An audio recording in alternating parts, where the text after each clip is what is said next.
segmentation of their client base, it was almost like quite a lot of people,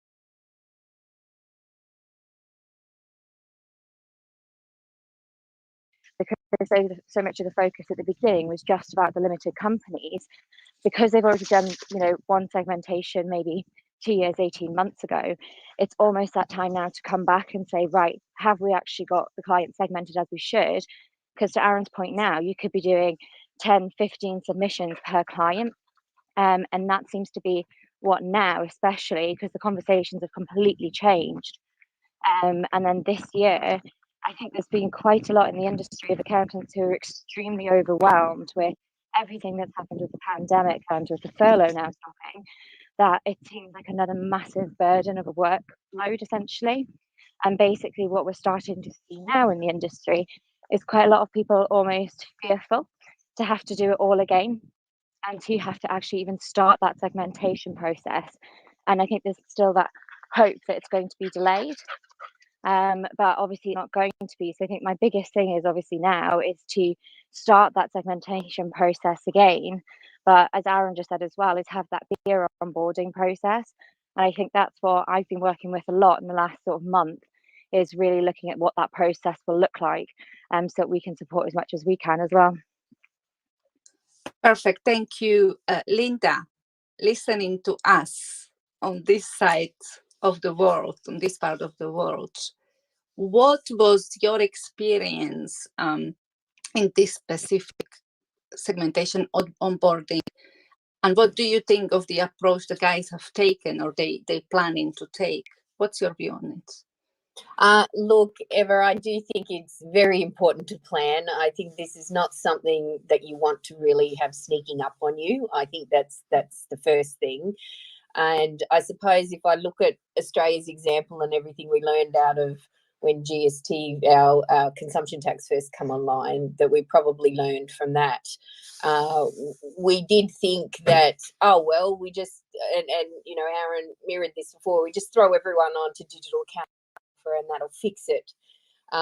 Well, that creates a whole lot more trouble, as we now know, than what we thought it would fix. So the segmentation is important, but I think it's got to go hand in hand with the education of your clients, and you've got to know first what you to communicate before you can start communicating it to clients. So it's having a look at, so I don't understand quite exactly how many submissions and things and all of that extra work that you guys will have to do, but it would be looking, I imagine, at the type of clients, what that workflow will look for in, say, a perfect scenario. If they were on digital software, what would that look like? How much would it cost?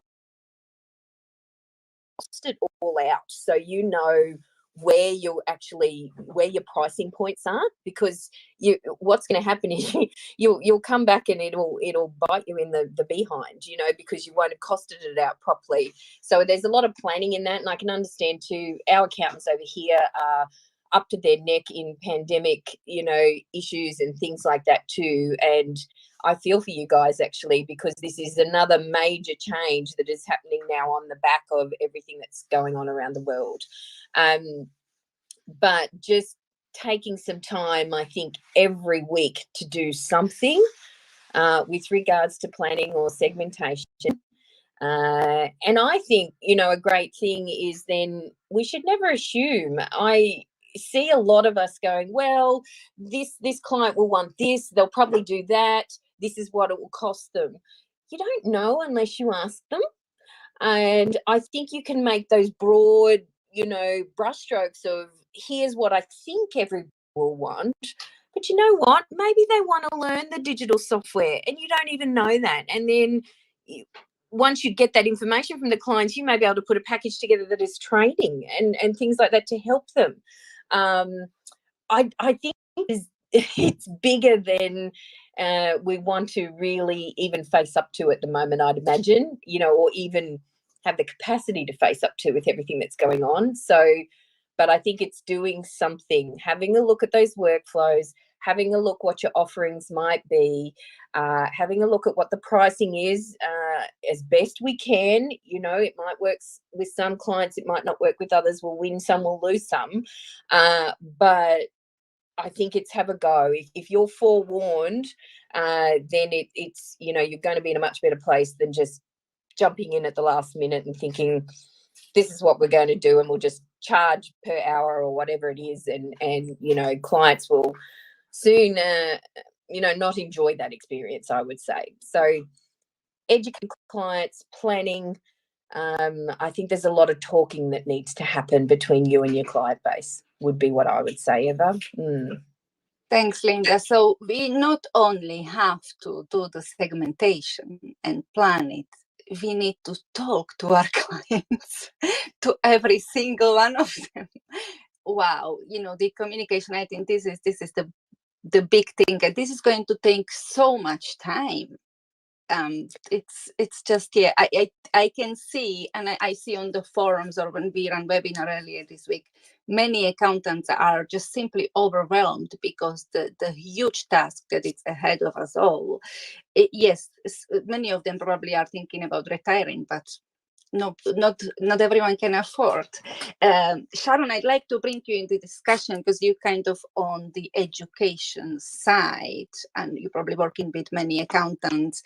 What are the vibes in the community that you are getting? And kind of because of the body you represent, I do feel, and this is not stab at anyone, but I do feel there is a lack in education of the public, and there needs to something happen in terms of the HMRC and white campaign. Is there anything that you yourself, you know, kind of professional companies as you are, can you maybe push for that, or what is there something happening in the background? Because I think if the public won't be educated, it's going to make the accountants' life so much harder. Yes.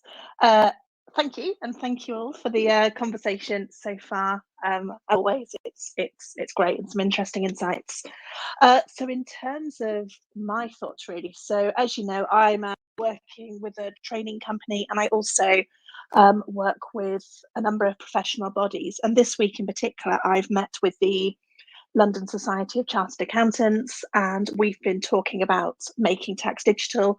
I've also got a bit of a dialogue going on with the Institute of Chartered Accountants in England and Wales tax faculty about it at the moment.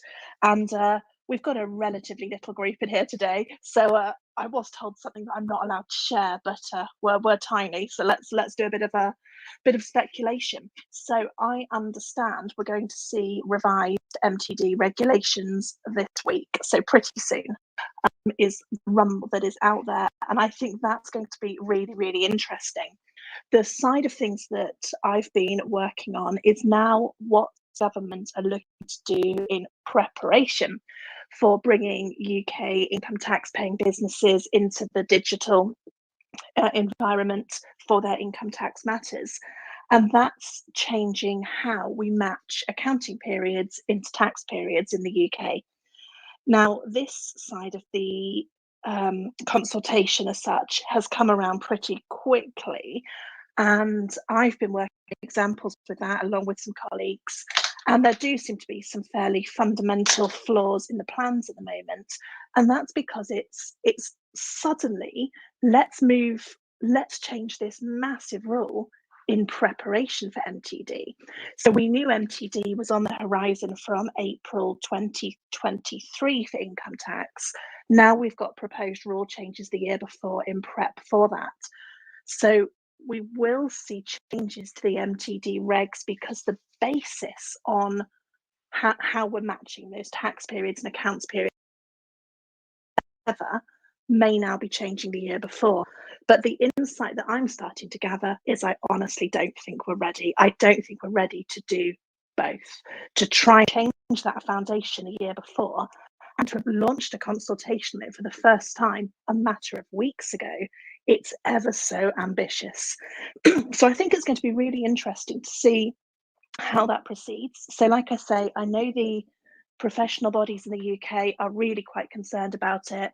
There's an end of August deadline here for that consultation on basis periods.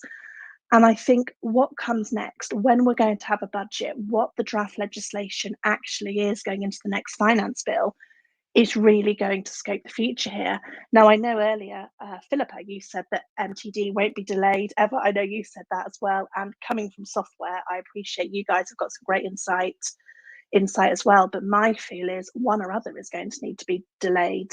If we push ahead with both of those changes, I suppose we've been here before, we might see it, but it feels very, very ambitious. And for an initiative that is designed to be reducing error, closing the tax gap, improving taxpayer compliance, it feels to me, now I'm starting to dig into the detail of the tax side, of the computation side that sits under it, it's actually going to create a risk of increased errors, increased omissions, increased duplication, and without doubt, increased confusion as to what is going on here. I think we're going to see over the next few weeks, these regs, hopefully we'll start to get some feedback on this consultation. And that is going to set out our viewpoint for the coming months, the coming years, and the degree of change we're going to see in the UK is without doubt huge, whichever way it goes here on in. Wow, Sharon, I'm so happy that you're with us today, and you have a very valid point, because the basis period and all the kind of different reporting dates at the moment, as it looks completely crazy. I agree with you. It's just, oh my goodness, how much more can you actually load on this? So I'm welcoming that. Probably the way, because you said Philippa and me coming probably from the software background, the clients are usually, in my view and my experience, they're very much lastminute.com, and this is the danger. Then what we have in, if we not pushing, if we don't start push now, everything will just have to happen within the space of few months, and it's not going to be.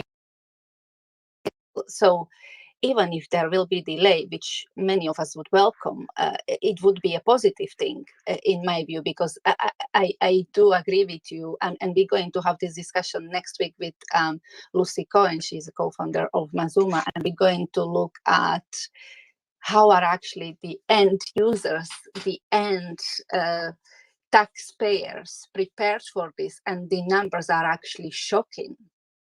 What is how many Definitely. small a portion of those? There is, at the moment, there is about 4.2 self-employed people in the UK, and there is very small fraction of those who are really ready for this. So something will need to happen. I do agree with you, and I appreciate your honesty. So thank you so much for the intel. I feel like a spy. I'm telling secrets. Well, I could be wrong. Who knows? Yeah, and no. Just also, I didn't answer one of your questions about public readiness, I suppose, and you've got, I think, better insight there. But I don't know if any of you took part in the MTD sessions that HMRC was doing with Accountex last week. Some of my colleagues did that, and I understand there were 900 plus accountants taking part, and the majority didn't know what was going on. So, to be fair, that's understandable, because we haven't got regulations. We understand the current draft ones are going to change anyway, but the degree of readiness, of scale of change, it is low at the moment from what I'm seeing. No, I do agree with you. And like when we have webinars, the people would ask us, many of those technical questions, like if we would have an open line with the HMRC, but, it's not always the case. Yes, we are kind of being consulted, but it's not always, and it's very blurry, to be honest. I don't think many people in HMRC have a clear idea of what's going to happen. This is not being disrespectful or anything, but it's such a big change. Interesting. Goodness me, we never know when the discussion is going to take us. So this is very interesting. But from what I heard so far from all of you guys, the crucial things really: plan, start preparing now, kind of do not delay. The costing is quite an interesting thing. I think, and it's very important. I think it can be good and bad thing, because this is the one in a lifetime opportunity probably for the accountant to have the conversation with the client again about fees, because we know the clients are very sensitive about it. So I see it as an opportunity. Is it always a nice conversation? Probably not. Oh, James Ashford probably would would tell us otherwise, or he could teach us how we could do it. But yeah, in many instances, it's a very awkward one, I felt anyway. And kind of, I'd like for us to move, because we're not going to solve, what's going to happen. We just have to wait and see, and just adapt to it. But I'd like to move our thinking, or focus our thinking on the issue of, okay, so there definitely will be more workloads. There definitely will be more deadlines than once a year. So what do you think, or what are your plans? How are the accountants going to fix this, or kind of to manage this? So do we need more staff? If you would go down to that route, what kind of skills levels are we looking at? Do we need, or if we have spreadsheets kind of to manage all the deadlines, will it suffice, or do we need some piece of sophisticated practice management software or workflow management software? What is your take on it? And then, from my background, so if we look at the kind of talent pool and trying to find a good bookkeeper, for me, I don't know how in other parts of the UK, but in Northern Ireland, it was like great difficulty to find a good bookkeeper. And if you found someone good, you trained them for 6 months, and they learned the ropes, and probably they left after a year because they were so good they knew they can do it themselves, which is the reality of it. So would you always look into recruit, or would you think, or what's your view then? Would you outsource? Would you give it just to someone? Here is, I don't know, box of 50 clients. This is what I need you to do. It's offshore or company in here. I don't really mind whatever it is, but how would you feel about getting this outsourced? How would you feel? Because we are quite precious about our work. I know myself. I don't know if I want someone else to do it. Don't know if I trust them enough. So yeah, this kind of three parts of the question, but I'd like to hear from all of you on this, because this is quite interesting, I think, for me to hear your opinion. So Aaron, let's kick off with you. Yeah, I've definitely got some points on those bits, but just before I jump on there, just kind of following on from what Sharon said there, because it was really great insight there. And luckily I've been able to be involved in the ICAW's consultation in terms of trying to get something over to them as part of the element. And one of the things I would say, just to kind of round that topic off, and just to kind of give a positive spin on it, is it gives us an opportunity to really find that, or find an opportunity where we can get rid of a lot of confusion when it comes to period end dates.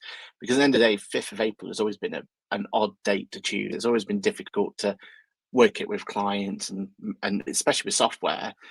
Even now, QuickBooks is what I use mostly, and they have no solution for 5th of April. You just basically can't run a 5th of April. So, there is an opportunity for us to clean that up. And if we go even more extreme, there's an opportunity for us to align it with year ends. And so, it is a 31st of December cut-off period potentially. And I think that's actually quite a positive spin.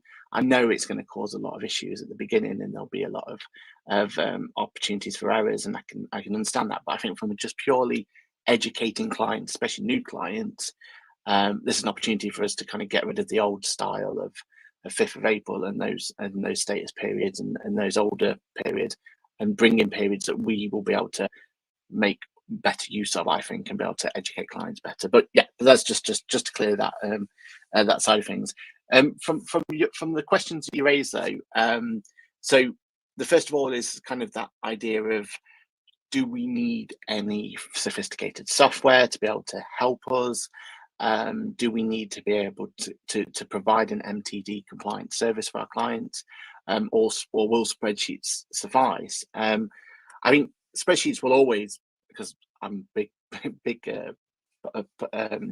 provide or big pusher of spreadsheets, and I know a spreadsheet could definitely do the job. There's no problem about that. But I think for scaling up your business and for scaling up your practice, and for hopefully the opportunities that MTD will provide a practice, because what this should do, and time will tell, but what this should do is give us an opportunity to bring on more clients, because there are going to be clients who are going to be scared of MTD and they're going to need the assistance. So it should give us an opportunity to get growth from MTD. So if we get this right, it is a positive on that thing. But what it does mean is that for your practice to be sustainable in terms of the growth, then unfortunately, I think you are going to have to go down some form of automated accounts management solution. There's plenty on the market, but I think you're going to need to have that opportunity to be able to automate those tasks, make sure that your whole team is aware of where you are in each of the client's process, and where you are in terms of making sure that the client is ready to be able to submit by that particular date, and have all those processes in place. And I also think you really want to find software that's going to give you an opportunity to be transparent with the client as well as to what position they're at, so that they will know that they've got a deadline coming up, or they will know that theirs has been submitted, and working with. So I think you're going to have to look at the market and find some sophisticated software that's going to hit those needs, because for you to be able to grow and be able to sustain that growth and be able to provide a solution that's going to be helpful and worthwhile to your clients, I think you'll need that technology.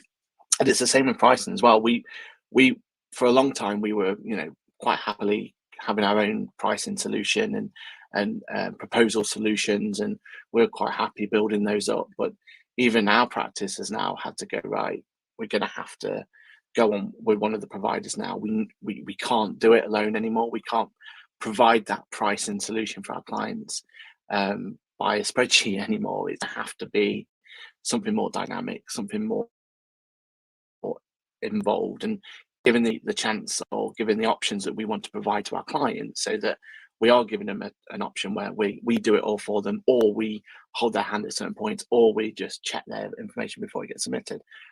For us to provide those 3 levels of service for effectively the same solution, we need to have sophisticated pricing model or pricing software, so that we can provide those proposals quicker, easier, and in a way that I think will add a bit of value to our clients. So not only have we made sure that we've invested and got the right practice management solution, accounts management solution in place, we've also had to pivot to having the right proposal solution in place as well, in preparation for the changes that are coming. So yeah, it's going to be really interesting, I think, because our clients are being expected to move over to digital software solutions so that they can be compliant, but it's almost at the same time for accountant firms, we're almost being forced into that as well, in terms of having digital practice management solutions and digital proposal solutions, so that we can be competitive and we can be able to offer the service for our clients without dropping the ball, which is the most important thing. So yeah, it's going to be really, really interesting. When it comes to talent, though, I think nothing changes in my mind in terms of the way that we're going to be approaching bringing in talent. I think that's still going to be the same. It's just we're going to need more people involved, I think, at every step, because there are going to be more points that we're going to have to be involved with clients. There's going to be more communication points. There's going to be more chasing of clients, and there's going to be more submissions, and that's all going to be time that we're going to have to find a way to recruit for and bring in. I still haven't gone down the outsourcing route, and I don't have any intentions just yet, but I think that's going to be where again, to remain competitive, there are going to be accounting firms that are going to go down that route, and I think we've just got to make sure that we value our services correctly in terms of being able to offer that solution for clients that we don't need to go down that route, because it would be very easy for other accounting firms to go down that route and offer the same solution at a much reduced price because they're using outsourcing. So you're going to have to wait up for your own practice, I think, at that point.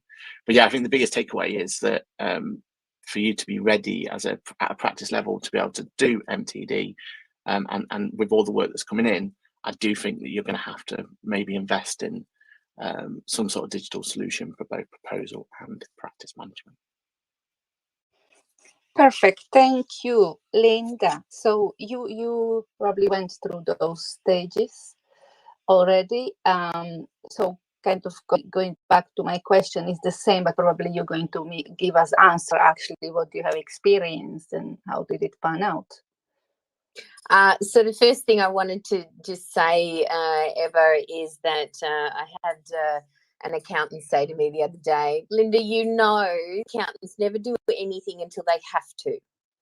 So I just got to go buyer beware here, because if we've got changing or shifting legislation and things happening, please don't sit back and wait until you get the final legislation, because there is a lot of things that, we've been talking about today that you can start doing in preparation. So please don't wait. I know it's our natural instinct to just stop and wait until I've got all the answers and then do something, but that is actually going to be a disservice to you, okay? That's the first thing. The second thing I think that I see a lot of, working with accounting firms here in Australia is around the people and the process, I suppose, and being able to break that down.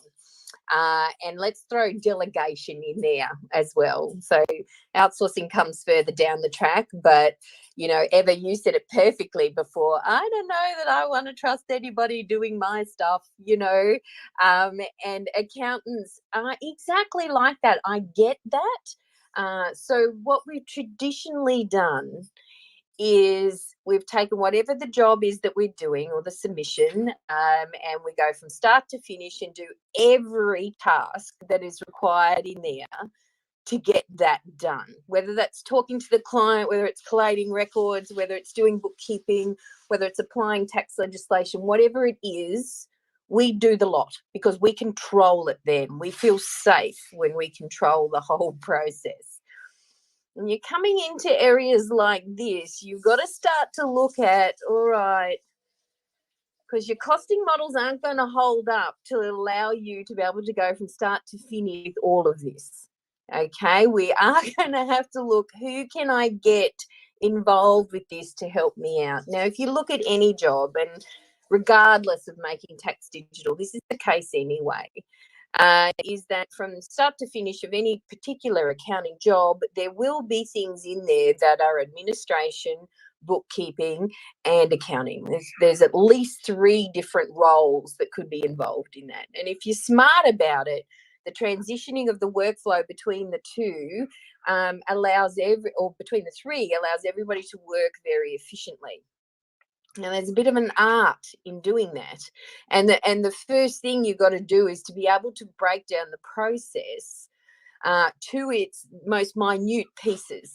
Now, funny thing is, I was doing this with a small business client today, actually, like a process review. And she told me she does this one thing. She gave it one name. Let's say it's preparation of a quarterly statement or something. And I just started questioning her about it. And we came up with 10 steps of one thing she thought was one job.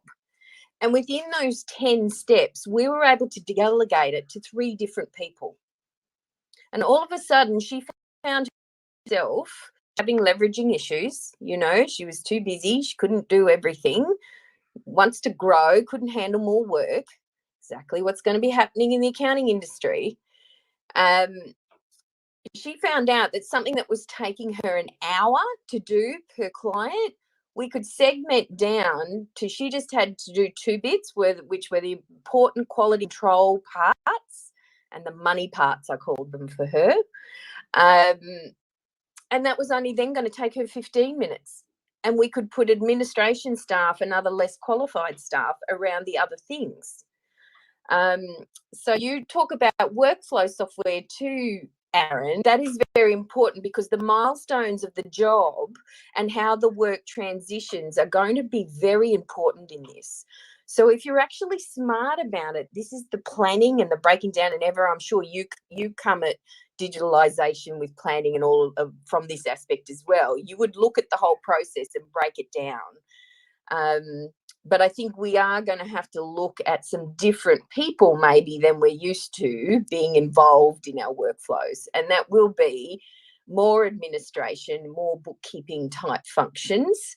And, you know, you are just going to need probably more hands on deck. If you can have that mapped out, a spreadsheet's a great place to start. You know, what accountant doesn't love a spreadsheet? We know how they work. We can make them work. You know, they're our happy place. It's all good. So start with a spreadsheet for this. Learn the lessons that you need to learn. Then absolutely, Aaron, go look for the software that will do that for you, because that's then taking the next step. But it can be difficult if you don't really know what you're doing to try and find a product that's going to do what you think you need, and you don't really know. Anyway, you get my idea. So I would be, again, I'm just going back to that planning thing. Do your best to break down what this new procedure might be. Who needs to be, you know, the right people in the right jobs? Who can I give these minute little parts of a, and then be able to manage that process with some sort of workflow solution or whatever that is. So wait. There's the other one. Don't wait. Start something now, even if it's just your mind thinking about where this might go. Yeah, that's what I would say, Eva. Very good, thank you. So yeah, you were able to kind of put it into perspective for us, because you kind of on the other side. But yeah, I think we are on the right path, aren't we? I would say. Yes, Philippa, yeah? I do think you're on the right path. Yes. Philippa, if you can talk, I don't know if you're running or walking. Can you just tell us if you can talk or not? Yeah, Yes, you can. I can. Yeah.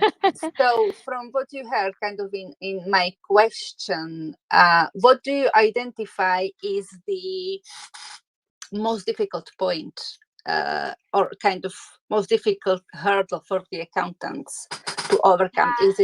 Is it talent, having the right software, or having the right people? I think, in all honesty, I think it's a mixture of both. I think, you know, Linda made a really good point about process and the steps that are within something. So I've done loads of process workshops, and I think we did one together 3 years ago when you were in practice. And it's just amazing how many steps that somebody can kind of almost write off as one and think isn't time consuming. And when you start to multiply that per client, it obviously massively increases. I apologize about the dog that's barking behind me. But also, I think that it's a talent pool. I think, you know, Aaron, you made a really good point about, you know, you don't want to change the model. You want to be able to keep the same talent model. But what we're starting to see now in certain areas, I mean, I've got a client who's been looking for a new tax manager for 1 year and has not been able to get one. And we're starting to see a massive issue with getting any level of staff in certain regions. And now they're kind of, you know, looking at the future and being completely overwhelmed by changes where they're not 100% sure what's needed of them. They're not really knowing exactly what to do. And now also having, you know, a headcount gap is becoming completely overwhelming, and they don't want their good staff to get burnt out. And that, again, I think is a huge thing. And I do think that you need the right people in place to make this work. And you need people to fundamentally be adaptable to some of the changes that have to happen as well. So it's almost like you need everybody on board and on the bus, as I would say, to be able to make those changes, but absolutely look at what the process is end to end fully with each different section as well, because most of the practices actually have some of the software in place but aren't using it to automate either. So some of the processes might actually be able to be automated from what they've actually got existing within practice, and it's actually sort of a knowledge gap and training in that area as well. Very good, thank you, Philippa. Sharon, what you heard is there anything that you as a kind of training company are thinking about? Okay, so we need to maybe offer new course, new kind of education piece that might help the accountants to kind of get this right. Or do you hear even from the accountants about, you know, different type of training for the MTD? Yes, I do think that is increasingly changing. I think you're right. So training now isn't sufficient to just say, here is how you do a tax comp. Here are cases that are going through the tribunals. Here are tax issues you need to be aware of. This whole point that we talk about in these morning sessions around efficiency, advisory, and doing it in a way that adds value to a client, the softer skills element, absolutely, that's increasingly heading its way up on the agenda. And like I was saying before, with the scale of changes coming in, training is going to be crucial to that. And I suppose also reflecting on the point Philip has just been talking about having good people, retaining good people, and attracting good people. Being an accountancy firm that invests in them, that trains them to help them progress through their career, that's a really important point of talent retention. So as a training company, we've got to make sure we're putting the right offering out there to help our clients achieve all of those aspects, getting themselves ready, getting the right teams in place, knowing the tax technical skills, knowing all the wider skills needed as well to implement a change to this degree. And if I may, something else that was occurring to me during all of that, where I'm really interested in Linda's thoughts from another jurisdiction, and also everyone's thoughts really, is one of the possibilities where we see this change implemented is that the work will become more uniform in terms of timing between clients. So where at the moment we might see a number of different year ends, perhaps, what I think we did talk about this earlier, what we may see is, by choice or otherwise, more and more sole traders, partners going to an accounting year that aligns with the tax year, and or quarterly staggers under this income tax digitalization, all being the same quarter for every single client. So when it comes to workflow management, I think your question at the start, Eva, was, should we recruit more people? Something that appears to me to be a possibility is more of those, what we have in the UK at the moment as 31st of January type peaks, where we will have potentially the same quarter going for every single client, and more so than ever needing to be managing peaks and troughs and getting workflow right for that. That could be quite interesting. So Linda, in your jurisdiction, I believe tax and accounting filing may be more peak and trough related. Absolutely, Sharon, and that is great foresight on your part, because that's exactly what we saw when our consumption tax came in. So originally our accounting year has always been 1 July to 30 June. So we've always had that financial year, of course different to a calendar year, but and another couple of other tax lodgement periods, which don't play a huge role, but they certainly are there. But our main one's financial year ending 30 June. And what we saw when they brought in the quarterly statements for us with the consumption tax is, initially we would have down periods at certain parts of the year. And when they brought in the 4 quarters across the full year, accountants then went from some downtime to absolutely none. It became busy for the full 12 months. And you absolutely got peaks around those lodgement deadlines for those shorter reporting periods. And it still causes issues. And, we're a long way into this, and managing that, those peaks, there's just more peaks now. There doesn't appear to be too many troughs. There's just all peaks. And you're absolutely right with then, you know, if you look at the management of that workflow, you're going to have to be very smart. Accountants are simply not going to be able to do everything from start to finish for a client. We are going to have to involve other people in there to allow your workflow to actually just to get through these peaks. So yeah, we definitely see that, Sharon. You're absolutely right. Thank you. It's very interesting, and Sharon, thank you for fab question. And yeah, I agree with you guys, supporting even what Aaron said. This is opportunity to kind of more align things, because sometimes with various period ends, it can be very messy. What you just talked about, peak and troughs, I'm interested, kind of this will be probably our closing thought on this. But would you think, because in my view, doing something once a year will become kind of quarterly thing. And I know there like we had period in practice where it was like that. You just did a lot of admin, and you know, it wasn't really very efficient. We weren't making any money for the practice, put it that way.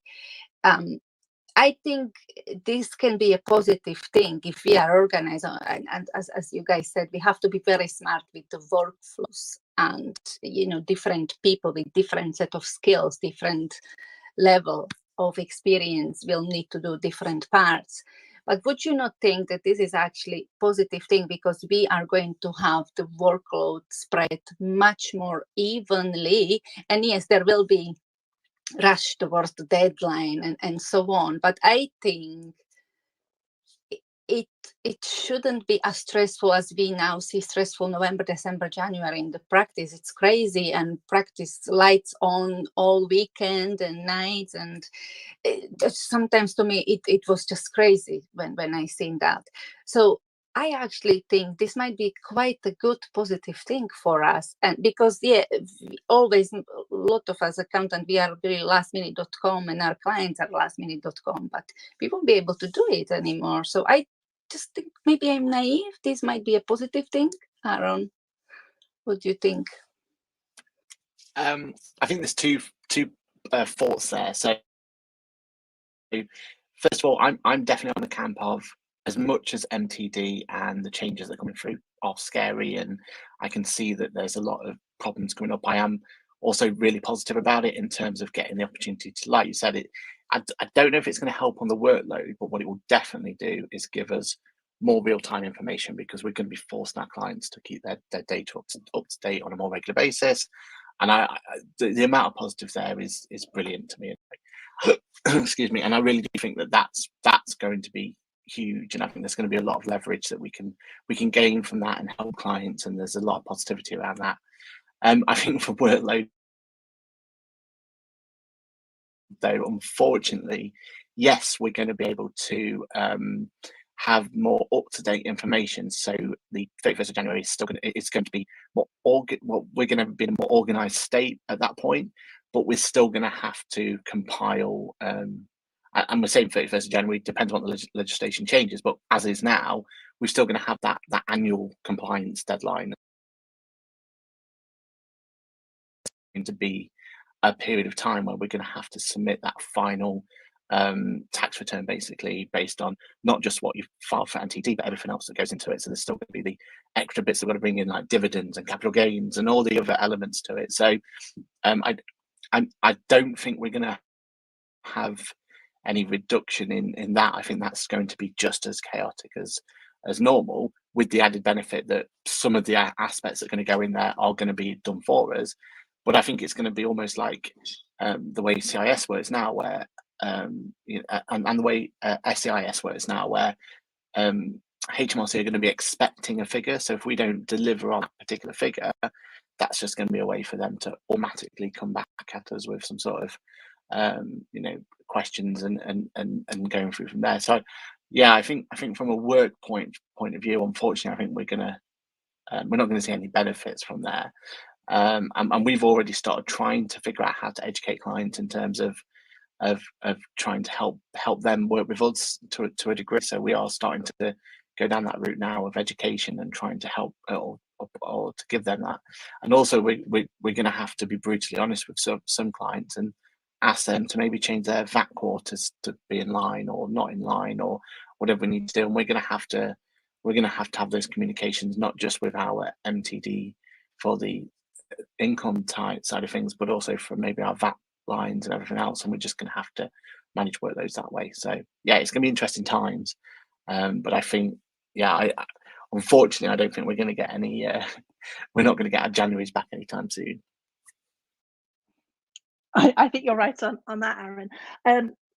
What's interesting me, and maybe I didn't explain very well, sorry, thinking out loud and all of that, if all the quarters were aligned, so whatever they may be, if for all of the income tax paying businesses that are not exempt from this are doing the same 3-month quarter, and then there's 1 month before it needs to be submitted, what I was thinking about for practitioners, if it's that same 1 month between quarter end and submission deadline for all of the clients that are in that, every then quarter we've got that same pressure point where it's effectively 1 month of pressure, 2 months where the clients are recording their transactions, 1 month of pressure, 2 months where the clients are recording their transactions. That up, down, that could be quite hard to manage, I'm thinking. Now, of course, we've got all the other work, the corporate tax and everything else that's going on that hopefully can be planned into those lower work times. But just in terms of planning what the teams are doing, managing that peak and trying to smooth that out with the volume of clients, to me, that feels like it could be quite a challenge. That is correct. It's going to be interesting time. Maybe do we want to requalify? No, I'm just joking. We'll find a way of working it. Guys, any of you would like to add anything to this, or we'll just wrap up? Linda, if you want to. I don't think I've given you the space for this last one. Oh, no, that's fine, Eva. I mean, it's important that we get out, the situation that's actually there, and I'm not across that like you guys are. But yeah, Sharon, you are right. it's and Aaron, it is going to cause a bit of a stir with regard to workflow and how you manage that initially. And certainly in the Australian experience, that's what's happened. And in all honesty, and I'm not trying to push my agenda onto anybody either, but look, there are a lot of good accounting coaches, assist people, people that understand this stuff and can help you as a firm to map this out. I would go looking for them, because they are there, and they'll be the ones that'll be able to get you big picture enough to be able to break it down eventually. So I'd actually go out and probably seek some help. Because this will change the way you guys work in the UK quite substantially, I would say. And still, though, a very positive thing, an absolutely positive. I think it's the best thing that can happen. But initially, it's going to take a bit of getting used to. Thank you, Linda. So you just yourself, you made yourself a placeholder for a future session where I would like for you to give us like very high level of because we are very honored and privileged to have you on board. So we would like you to share some things with us. So definitely, I'm going to put a planner in your calendar. Sure. Thank you. Good. Thank you so much, guys. This has been again very interesting discussion. Thank you for all of you for your contribution. I think I know more than I knew when we started, which is good. So next week, as I already said, hopefully, fingers crossed, we have Lucy Cohen, co-founder of Mazuma. I invited her on the back of a conversation that was happening on LinkedIn, and kind of the shocking numbers, how a low percentage of the self-employed businesses are actually ready. So we're going to hopefully not open the can of worms, but we're going to discuss this really. Even if you have clients, your clients that you would like to bring on board for them to share their experience and their view of what is happening, please feel free to do so. But yeah, thank you so much. Have a lovely day. And I'll see you all back next week. Thank you. Thanks. Bye. See you Cheers, soon. everyone. See you.